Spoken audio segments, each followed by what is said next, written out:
Hey, welcome back to another Sweaty Comic Book Nerds. I'm Jon Schnepp. Sitting across from me is ComicBookGirl19. Hello. Today, we are going to talk about the maestro of madness, Grant Morrison. He brings so much amazing, playful, freaky mind games to the superhero genre. Let's just get into it. Let's talk about what's one of your favorite Grant Morrison runs on comic books. Oh my gosh.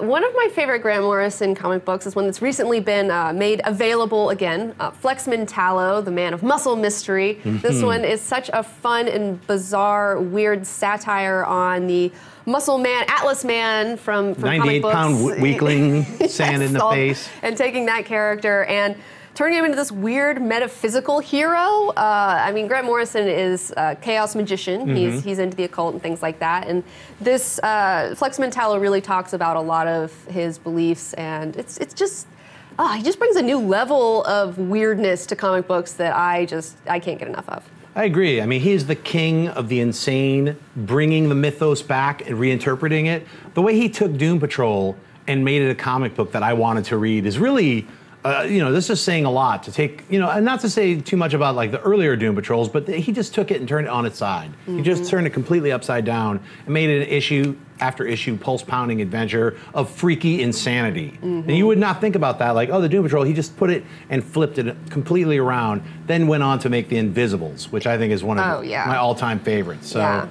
I mean, when he started launching into like doing his takes on Batman and Superman, just his take on the mythology and making it so playful, like he remembers that a comic is a comic, and that's awesome. And he brings that level of playfulness, even though it's crazy and weird. He remembers to remember who the characters are. I really liked in his book Super Gods, and he's talking about comic book writing and about how you can be an anthropologist or you can be a missionary.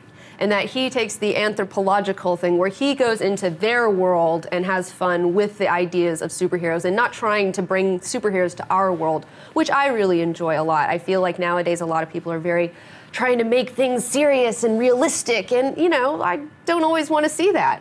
So I like having some weird, far-out adventures with superheroes.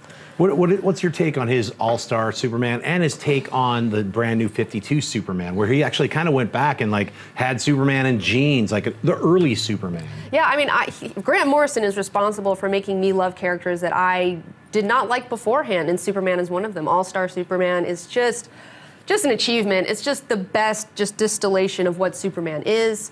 I love that so much. I love his take on Batman. I love Damian, the son of Batman. Oh, he's so good. I love what he did on X-Men and making me love Cyclops. And I'm really looking forward to what he's going to do with Wonder Woman, because that's another character that I don't really love. But reading his take, I know that I will come to respect her after reading what he has to say about it. Definitely. Grant Morrison, keep doing what you do, because it's awesome. We love you. Where can we find you online, Comic Book Girl 19? You can find me on my web show, the Comic Book Girl 19 show on YouTube, on my channel of the same name. Awesome. Well, thanks for tuning in. I'm Jon Schnepp, and come back and visit us again at Sweaty Comic Book Nerds.